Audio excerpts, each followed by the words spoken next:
Maintaining oral hygiene is extremely important, but what most people ignore, neglect is the use of tongue scraper. Look, tongue scraping, also known as a Jihwa Prakashalana, is a traditional Ayurvedic self-care practice, and it should be done on a regular basis because it offers multiple benefits.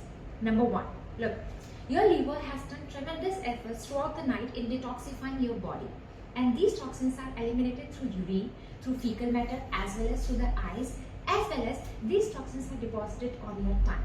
So when you do not clean your tongue early morning after brushing your teeth, you are actually reintroducing the toxins back in your body and wasted your liver efforts. Second, look, it removes the harmful bacteria that not only causes the swollen gums but also forms the cavities. Number third, it removes the bad breath.